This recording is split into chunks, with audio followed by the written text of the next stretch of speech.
এটা নিয়ে আপনাদের স্যাক্রিফাইস করতে হবে। যে লোকগুলো মামলা হামলা খাটছে, জেল জুলুম খাটছে, যাদেরকে আমরা ওইভাবে বাড়ি ছাড়া ছিল দীর্ঘ টাইম, আপনারা সবাই ছিলেন, তারপরেও কিছু লোকজন একটু বেশি কষ্ট করছে, তাদের একটু মানবাভিমান থাকতে পারে। আমাদের বড় অনুষ্ঠান দীর্ঘ 16 বছর পরে আমরা বস্তুলে কিন্তু অনেক বড় অনুষ্ঠানও করছি, কিন্তু এইরকম মুক্ত অবস্থায় না।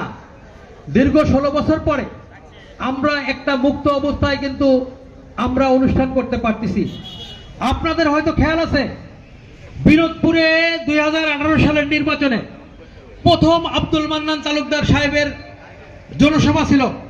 সেই জনসভায় হাজার হাজার লোকের মধ্যে কিন্তু আওয়ামী লীগের কয়েকজন দুষ্কৃতকারী, মান্নান তালুকদার সহ আমরা আফসার ভাইরা যারা ছিলাম, এখানে যারা আছি, তাদের উপর হামলা করেছিল।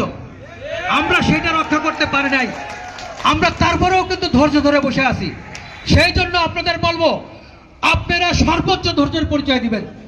আজকের এই অনুষ্ঠান পরিচালনার জন্য আপনারা সর্বোচ্চ ধৈর্যের পরিচয় দিবেন, তাহলে কিন্তু সব জায়গায় অনুষ্ঠান পরিচালনা করার জন্য আমাদের সহজ হবে। একটা জিনিস মনে রাখবেন, বিএনপি কিন্তু এখনো ক্ষমতায় যায় নাই।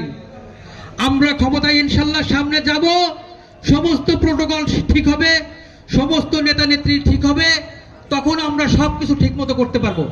এখন কিন্তু কিছু বিশৃঙ্খলা থাকতে পারে, এজন্য আপনারা মনে কিছু নেবেন না। এবার অনুষ্ঠান পরিচালনার দায়িত্ব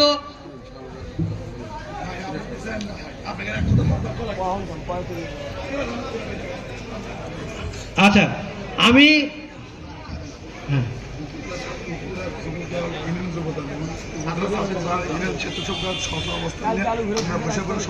আচ্ছা, উপজেলা যুব দল, ছাত্র দল, স্বেচ্ছাসেবক দল, কৃষক দল, শ্রমিক দল, ছাত্র দলের ইউনিয়ন শাখার যুব দল, ছাত্র দল, স্বেচ্ছাসেবক দল, শ্রমিক দল, কৃষক দলের সমস্ত নেতাকর্মীদের আমি বলছি, অনুরোধ করে বলছি, আপনারা যার যার জায়গায় বসে পড়ুন।